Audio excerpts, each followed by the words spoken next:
દોસ્તો મારી ગુજ્જુની મોજ ચેનલમાં આપનું સ્વાગત છે। આજના વિડીયોમાં વાત કરવા જઈ રહ્યા છીએ કે આખો ઠાકોર ફેમિલી જુઓ ફૂલ ફેમિલી સાથે ક્યાં પહોંચી ગયું છે। આજે યશ્વીના બર્થડેનું સેલિબ્રેશન તેમને ક્યાં કર્યું, ત્યાંના લોકો કેવા હતા, તેમની સેવા તેમને કઈ રીતે કરી અને આ જોરદાર મજાનું સરસ મજાનું સેવાનું કામનો દિવસ તેમને કઈ રીતે પસાર કર્યો તે બધું જ તમને આ વિડીયોમાં જોવા મળશે। અને તેમના આ ભાવુક દ્રશ્યો જોઈને પૂનમ ભાભી એમની બધાની તો આંખો જ ભીની થઈ ગઈ। અરે દોસ્તો એકદમ કરુણ દ્રશ્યો સર્જાયા।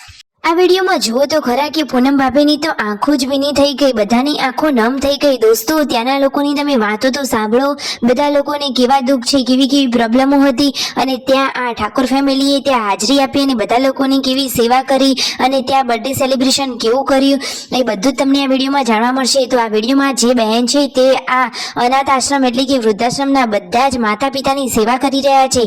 આ રહ્યા તે ઘરડા માતા પિતા કે જેમનું અત્યારે કોઈ નથી, તેઓ સાવ અનાથ છે। તમે આ વિડીયોમાં જુઓ તો ખરા કે તેમના ચહેરા ઉપરની સ્માઇલ આ બધાને જોઈને કેટલી આવી ગઈ। અને આ બહેન જે ઊભા છે તે આ ફાઉન્ડેશન ચલાવી રહ્યા છે, એટલે કે આ વૃદ્ધાશ્રમનું બધું જ કામકાજ હેન્ડલિંગ તેઓ કરી રહ્યા છે।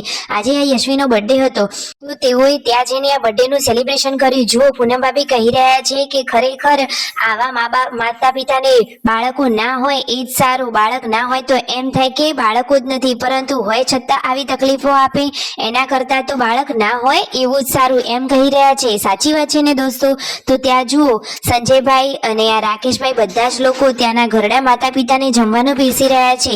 પૂનમ ભાભી શાક પીરસી રહ્યા છે અને તેમની તો આંખો જ નમ થઈ ગઈ, એકદમ કરુણ વાતાવરણ સર્જાયું। બધા જ લોકો જુઓ એકદમ ભાવુક થઈ ગયા અને પાર્વતી ભાભી પણ દાળ પીરસી રહ્યા છે અને શિલ્પા ભાભી તેમને રોટલી આપી રહ્યા છે।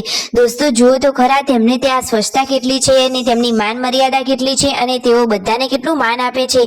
ખરેખર દોસ્તો ઘરડા માતા પિતાની સેવા તો કરવી જ જોઈએ। જુઓ સંજયભાઈના પિતા બધા લોકોને પાપડ પીરસી રહ્યા છે અને ત્યાંનું તમે વાતાવરણ જોયું હોય ને તો આપણું પણ હૃદય કંપી ઉઠે, એટલે કે એકદમ કરુણ ભાવાત્મક દ્રશ્યો સર્જાયા હતા।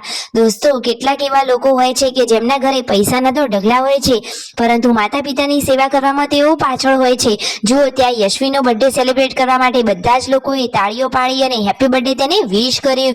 અને પછી ત્યાંના લોકો એમનેમ જમતા નથી, તેઓ જમતી વખતે શ્લોક બોલે છે, ભગવાનને યાદ કરે છે। જુઓ આ દાદા બોલી શકે છે, આંખોથી જોઈ શકતા નથી, છતાં તેઓ બધા જ ભગવાનના નામ લઈ અને સાથે બધાએ ભગવાનને યાદ કરી પછી જ જમવાનું, એવો તેમનો આ નિયમ છે। કેટલાક લોકો એવા છે કે જેમનું આખું ફેમિલી ડોક્ટર છે, છતાં તેમની સેવા ભાવ એટલે કે તેમની સાર સંભાળ રાખનારું કોઈ નથી અને અત્યારે તેઓ અહીંયા રહી રહ્યા છે। અને જુઓ આવા ભાવુક દ્રશ્યો વાળું જોઈ અને પૂનમ ભાભી, શિલ્પા ભાભી બધાની જ આંખોમાં આંસુ આવી ગયા અને કિંજલ બેનીબાની આંખો પણ નમ થઈ ગઈ। જુઓ તો ખરા આ રહ્યું આખું એ ફેમિલી કે જેમને આ બહેનબા સાચવી રહ્યા છે। ખરેખર ભગવાન આવા દુઃખ કોઈને ના આપે। Like, share and subscribe.